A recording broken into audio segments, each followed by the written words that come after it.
হরে কৃষ্ণ, রাধে রাধে। দিনটা ছিল উত্তান একাদশীর দিন, দামোদর মাস।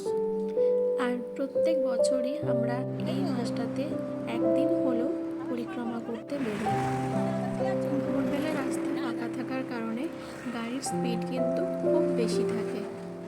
আর ঠিক এই কারণেই আমার শাশুড়ি মা বারবার পিছনে ফিরে ফিরে আমাকে দেখছিলেন যে আমি ভিডিও করতে করতে না মাঝ রাস্তায় চলে যাই।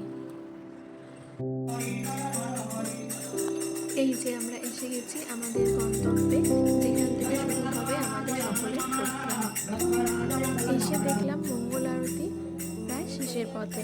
আমরা একটু লেট হয়ে গেছিল, কারণ বাড়িতেও মঙ্গল আরতি তুলসী আরতি করে তারপরে আমরা বেরিয়েছিলাম।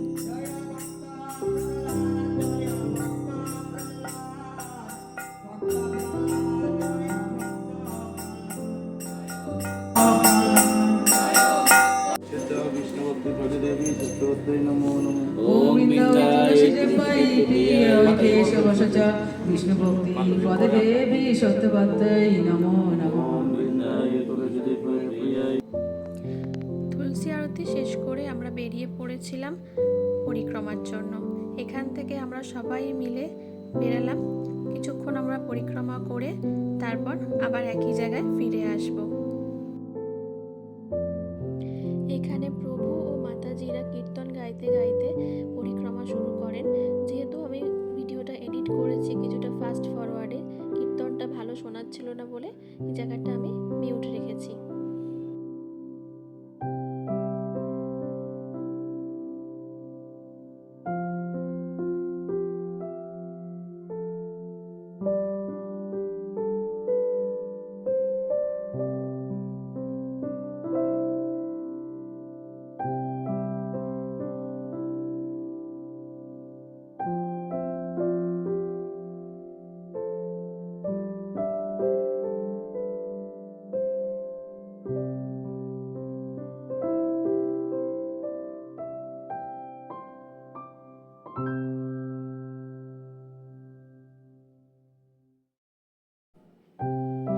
কিছুটা পরিক্রমা করে আমি বাড়ি চলে আসি। ওনারা আরও পরিক্রমার জন্য যাচ্ছিলেন।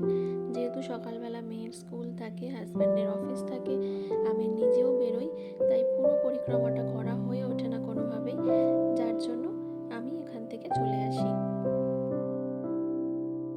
এখানে মা হাত দেখিয়ে বাড়ি চলে যেতে বলছে, যাতে সাবধানে আমি রাস্তায় না দাঁড়িয়ে থেকে বাড়ি চলে যাই।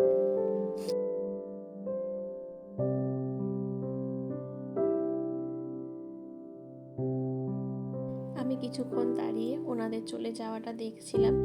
খারাপ লাগছিল যে আমি পুরো পরিক্রমাটা করতে পারলাম না, কিন্তু কিছুই করার নেই। পরে নিশ্চয়ই একদিন আমি করার চেষ্টা করব। বাড়ি ফিরে অপরাজিতা ফুল কিছুটা তোলা বাকি ছিল, ওটা তুলে নিলাম। সকালবেলা যদিও আমাদের ফুল তোলা হয়ে যায়, কিন্তু অন্ধকারে সব ফুলটা দেখা যায় না, কিছুটা পড়ে থাকে, তাই ওই ফুলগুলোই সংগ্রহ করে আমি আবার নিজের কাজে শুরু করে দিয়েছিলাম। শেষে কিছু কথা না বললেই নয়, যেটা হচ্ছে আমি খুব ভালো করে কথা বলতে পারি না, খুব গুছিয়ে কথা বলা হয়ে ওঠে না। বিশেষ করে ভিডিওতে আমার ভীষণ ভয় লাগে, তাই কিছুটা কথা আমার এলোমেলো রইল।